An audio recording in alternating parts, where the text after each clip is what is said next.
So, I want to tell you a story. This is the story of a couple who moved to a new neighborhood. And every morning, they wake up in the morning, look through their window, and see the neighbor woman hang up dirty laundry.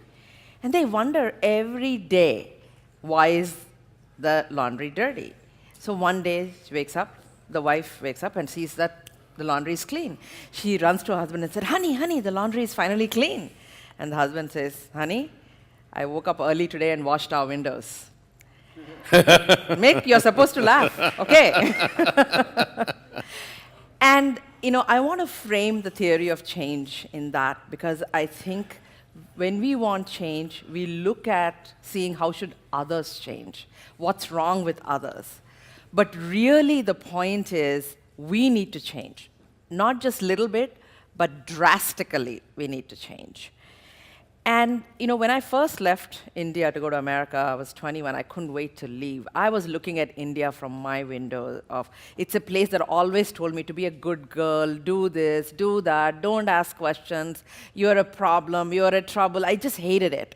And I wanted to run away. And I went to America, I felt I found something there. I landed up in Portland, Oregon, where everybody is white, and they thought being brown was fantastic. It's a lifetime of, being in a spa trying to get brown. So I thought, wow, I died and gone to heaven, because they think I'm beautiful, my color is wonderful, as opposed to in India, they would say, if only you were a little fair, we could have found a really good husband for you. So, I saw all that, and then I came back to India in about 2001 through a nonprofit that I started, that I was part of. I didn't quite start it.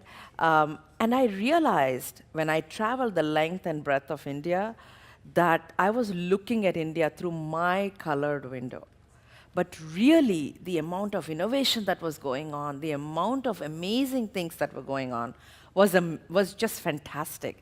And then I started looking at across Asia, and I realized I've been so fascinated by the world I've been living in that I haven't really looked at this other part of the world, where innovation is happening at such amazing pace, they just don't talk about it.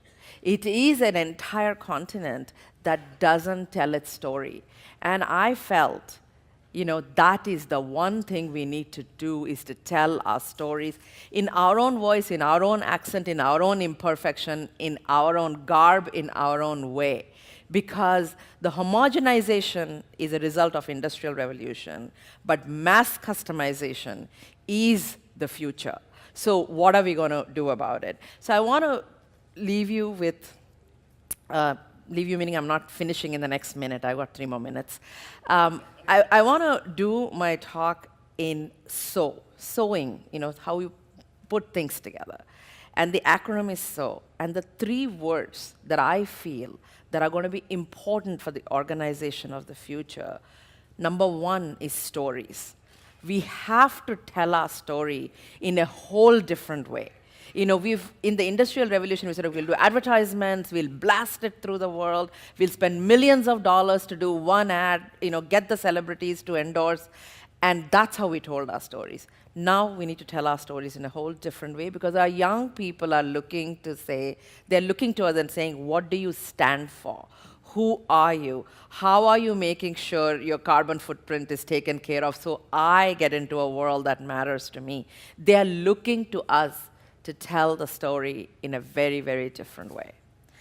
The E stands for emotion. I think all my life, I worked at Intel for 12 years. I worked with the most difficult people. I've been in rooms where I was the only woman in 400, 500 people. And when you're short, dark, woman, and not so slim, it's amazing how invisible you are. But I made my voice heard despite all that. And the one thing I realized is that if you get to the emotion of the person, you can make a change. Everything else doesn't matter. I was told so many times, be reasonable, be analytical, be this, be that, but none of them worked for me. It's only when you are in touch with your own emotion and be not afraid to go out there and hang it out as well as a dirty laundry, only then you can make things move. And I think we have systematically in our effort to be adults, we have really suppressed our emotion. So I really want a world where we can all be kids. We can laugh, we can cry, we can, get mad at each other and say, I'll never talk to you, storm out of the room, come back the next day and make friends again. And I think, emotion is the most important thing. And the third thing, I want to tell you what W stands for. I have to tell you another story. This is the story of a woman who's married to this guy who never wants to spend any money. And her friends are like, I don't know why you stay with this guy. He has all this money and he never spends it. And he's almost dying, and they're like, at least then now he's going to be dead, you'll inherit all this money. And the guy asks her, I want you to make one promise to me, that when I die, you burn all the money with me. And the wife says, okay. Now her friends are like really pissed with her. They're telling her, what's wrong with you? The one thing you could have gotten is all his money, and now you're burning it away. And she says, okay, no problem. So the funeral is over, they come home, and her friends ask her, did you do it? She says, yep, I did it. They said, so you have no money? She doesn't say anything. She said, what did you do? She said, I wrote a check for the entire amount he has and burned it with him. So the W, that's the most important thing of the future, is women. Because they know how to get the job done and make everybody feel as though they made it happen, and take the credit, and talk loud, and demand their place at the table. We just need to teach them how. So when I meet a lot of the women, I just feel that they've just not had their time to tell the story. So I want to now, in my last minute, I want to tell you quickly 3 different examples. There's a business that started in India with less than $1, which is over $100 million US business. 43,000 people are employed by it. It has 81 branches across. You know what they make? Papadums, papads. Lizeth Papad was started by 6 women in their co-op, and today it's a $100 million business. Vijay is a 25-year-old kid who started a company called Belong.co, which actually observes how people are behaving online and knows that you're looking for a job even before you know it. And they work with recruiters to tell them about it so they can come after you even before you know you're looking for a job. And in Singapore, I spent 3 days in Biopolis. I can spend a whole year. There's so many stories to be told there. Sean Hoon is a young scientist who's working on, he has taken out the DNA of the squid teeth, and they realized that the squid teeth are strong enough, but they are also malleable. So they have taken the DNA and they're creating materials out of it that is going to replace plastic but biodegradable. And there is someone, Ramanuj, who's working there on cancer. Instead of killing cancer, his goal is to make cancer be a disease we live with, just as we live with diabetes or something else.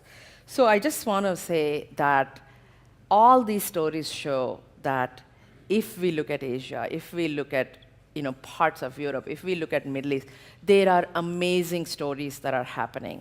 And the one mission I have is to make sure the stories are told in forums where somebody can take the stories and make something with it. And I talked about women, and I also want to say that whenever I'm given an opportunity to talk, whether it's 5 minutes or 50, I always wear a sari. And the reason is when some young girl in Spain is going to listen to this talk sometime later, she understands that no matter what somebody is wearing, how they may look, they may still have an idea that you need to listen to. So since I talked about women, the reason I wanted to go last is that because this is the one thing I want you to remember out of this. I want to thank the woman who put it all together. Marcel, where are you? Marcy, is she here?